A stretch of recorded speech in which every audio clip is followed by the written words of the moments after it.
తప్ప దేశాలు నేలిన వాళ్ళైనా ఆ 7 రోజుల్లోనే పోవాలి తప్ప 8 రోజులు లేదు. ఎన్నేళ్ళు బతికినా ఆ 7 రోజులు బతకాలి. ఎప్పుడు పోయినా 7 రోజుల్లోనే ఒక రోజున పోవాలి. అందరికీ బతికున్నన్నాళ్ళు ఏం వింటామంటే భాగవత సప్తాహం అంటే 7 రోజులు భాగవతం వినంటే బతికున్నన్నాళ్ళు భాగవతం గుర్తు తెచ్చుకో. భాగవతం నీకు జ్ఞాపకానికి వచ్చి ఆయన్ని తలుచుకుని నువ్వు ఆనందపడిపోతూ ఓ పద్యం చదువుకుని ఆనందపడిపోతూ ఓ శ్లోకం చదువుకుని ఆనందపడిపోతూ ఉంటే నీ మనసులో ఆయనకి చోటు ఇచ్చావని గుర్తు. దానికి అభ్యాసం చెయ్యి. అభ్యాసేన కౌంతేయ వైరాగ్యేణ చ గృహ్యతే అంటాడు భగవద్గీతలో. నువ్వు అభ్యాసం చేయి, అలవాటు అవుతుంది. మిలిమిల్లిగా నువ్వు సాధన చేస్తే భగవంతుడి జ్ఞాపకానికి రావడం ప్రారంభం అవుతుంది. నీ మనసులో ఆయనకి చోటిస్తావు. ఆయన యథార్థానికి కోరేది ఏమిటంటే మనసులో చోటు, ఆ ప్రేమ భక్తి. అక్కడే కదా మొదలుపెట్టాను.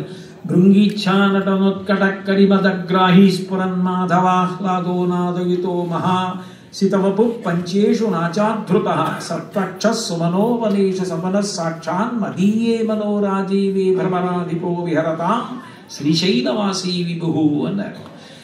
ఇక్కడ మనస్సు అనేటటువంటి తామర పువ్వు నిండా భక్తి అన్న మకరందం నిండిపోతే శ్రీశైల భ్రమరాంబ నల్ల తుమ్మెద బయలుదేరి వస్తుంటే ఆవిడ భర్త గారు తెల్ల తుమ్మెద.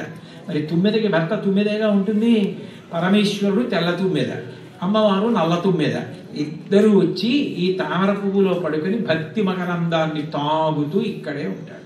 కృష్ణుడు నవనీతం తింటాడన్న మాటకు అర్థం అదే. కేవలం వెన్న కాదు, నవనీతం, అప్పుడే తీసిన వెన్న.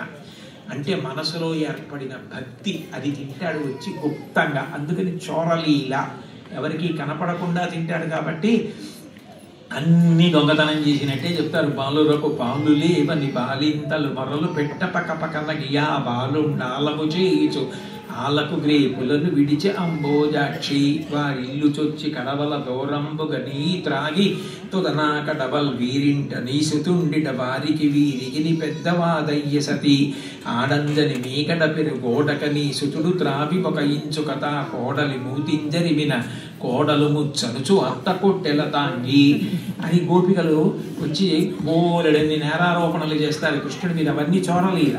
అవన్నీ చోరలీల చేశాడు అంటే ఆయన చౌర్యం మీ మనసుకి ఎంత బాగా పట్టుకుంటే అంత రహస్యంగా మీ మనసులోకి వచ్చాడని గుర్తు. అదో విచిత్రం భాగవతం. దానికోసమే కృష్ణుడు ఏం చేశాడంటే మహాభాగవతులైన వాళ్ళకే అన్ని రకాలుగా కనపడి లీలలు చేశాడు. వ్యాసుల వారికి కొన్ని లీలలు చూపిస్తే అదే బాలకృష్ణుడు పోతన గారికి ఇంకా ఎక్కువ చూపించాడు. అదే కృష్ణుడు శ్రీకృష్ణ కర్ణామృతంలో లీలాశుడికి ఇంకా అద్భుతంగా చూపించాడు. అందులో ఒక లీల ఉంటుంది, ఎప్పుడు శ్రీకృష్ణ కర్ణామృతం నేను కూడా. అందులో ఒక గోపిక ఎక్కడ పెట్టినా ఎత్తుకుపోతున్నాడు వెన్న. ఉట్టిలో కట్టినా పట్టుకుపోతాడు, పైన పెట్టినా పట్టుకుపోతాడు, అటక మీద పెట్టినా పట్టుకుపోతాడు. ఇలా కాదో పని చేస్తాను. వాళ్ళ అమ్మ దగ్గరికి వెడితే ఏది మా అబ్బాయి మూతికి వెన్నుండగా చేతికి వెన్నుండగా పట్టుకుని తీసుకురాపోయారా, సాక్ష్యం లేదంటూ అది. అందుకని ఇవాళ సాక్ష్యంతో పట్టుకుంటాను, ఎక్కడో పెట్టను, వీధి తలుపులు తెరిచి ఎదురుకుండా పెడతాకుండా. ఎలాగో వస్తాడు కానీ ఎక్కడో పెట్టినవాడు ఎదురుకుండా పెడితే రాలేదు. అప్పుడు పట్టుకుంటానని తలుపు చాటున నక్కింది.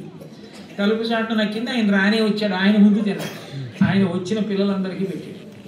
ఆఖరణ వెన్న తీసి తను ఇలా నోట్లో పెట్టుకోగానే ఆవిడ వచ్చి చెయ్యట్టు పట్టుకుని ఎలాగో దొరికాడు కదా ఇవ్వాలని చెప్పి సంతోషపడిపోయి కస్త్వంబాల బలానుజ కిమిహతే మన్మందిరాశంకయా యుక్తం తం నవనీత పాత్ర విపరీహస్తం కిమర్థం యసీహి.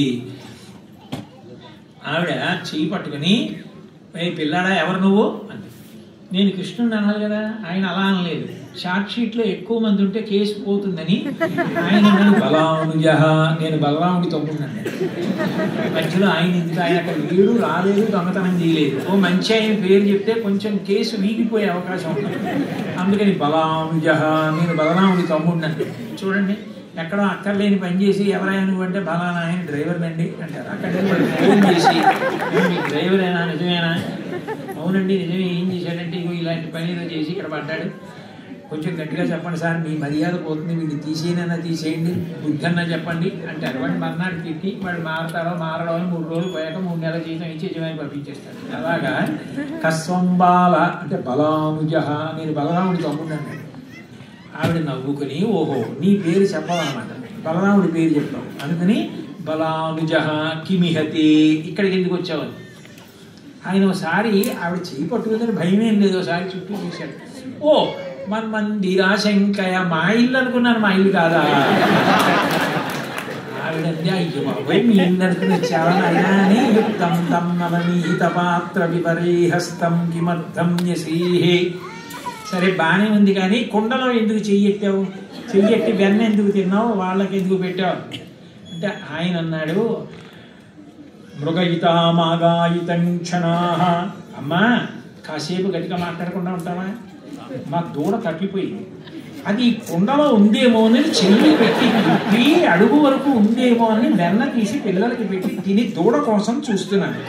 నువ్వు అరిస్తే దూకి పారిపోతే, దూడ కుండలో దూరిందా అంది ఆవిడ. ముక్కు మీద వేరేసుకుని పారిపోయి.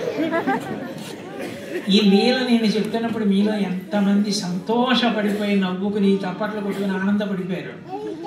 మీలో అంత సంతోషం కలిగింది అంటే మీ మనసులోకి కృష్ణుడు వచ్చాడు, గుప్తంగా వచ్చాడు. అది చోరలీల. నమ చోరాయ సత్యాయ ధీర్యాయ వితక్యాయ ప్రభాక్యాయ అంటారు. దొంగ అని శివుడు కూడా పిలుస్తారు ఉత్తరాధ్యాయంలో. అందుకే ఆయన మనకి చెప్పి చేయడు, చెప్పకుండా చేస్తూ ఉంటాడు. కర్మ ఫలితాలు ఇచ్చేటప్పుడు ఎదురకుండా కనపడిస్తాడు, కనపడకుండా ఇస్తాడు. ఏది చేసినా కనపడడు. అందుకే అసలు ఇన్ని చేస్తున్న దొంగని పట్టుకోవాలని హనుమాచార్యుల వారు పరిగెత్తారు. పారిపోయి ఇంకా